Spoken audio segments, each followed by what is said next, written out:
Hello বন্ধুরা, good morning. আমি সুস্মিতা। তোমাদের আজকে নতুন রেসিপি আলমন্ড এবং কিছু ড্রাই ফ্রুটের একটা ভালো ইউনিক লাড্ডু নিয়ে চলে এসেছি। অনেক লাড্ডুই তো দেখিয়েছি। তো প্রথমে দেখো, আমি আলমন্ডগুলো কিছু ঘন্টার জন্য গরম জলে ভিজিয়ে রেখেছিলাম, যাতে ছালটা ইজিলি ছাড়িয়ে নিতে পারি।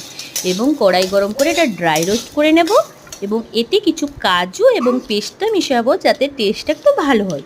এখানে আমি কোনো চিনি বা গুড় দিচ্ছি না, এখানে জাস্ট খেজুর ভিজিয়ে রেখেছি গরম জলে, এটাই দিয়ে আমি এর মিষ্টিটা ভালোভাবে হবে। ঠিক আছে, সমস্ত কিছু ভালো করে ড্রাই রোস্ট করে নেবে। ড্রাই রোস্ট করার পর এটা আমি কি করব, মিক্সিতে ভালো করে পেস্ট করে নেব, না হলে লাড্ডুটা বানাবোই বা কী করে। এটা মিক্স করব এবং এর সঙ্গে আমি তোমার খেজুরটাও পেস্ট করে নেব। এগুলো দুটো ভালো করে কড়াইতে আমি একটু ঘি দিয়ে ভালো করে নেড়ে দেবো।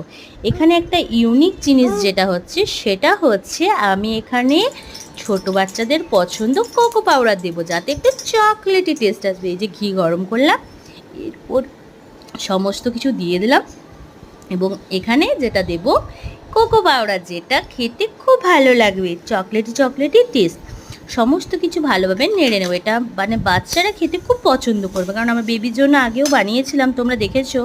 তো আমার মেয়ে 2-4 দিন খেয়ে এতটা পছন্দ করে নেয়, তাই ওর জন্য ভাবলাম একটু ইউনিক বানাই। তো এটা ভালো করে নেড়ে নেবে এবং ভালো করে ঠান্ডা করে নেবে। ঠান্ডা করে ভালো করে হাতে পেস্ট মানে একটু ভালো করে, যাতে লাড্ডু ভালো লাগে, মিক্সড করে নেবে। এই যে এইভাবে হবে।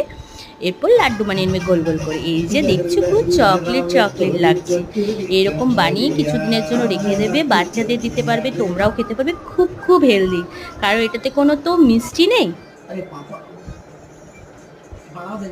কে বাই বাই সবাইকে।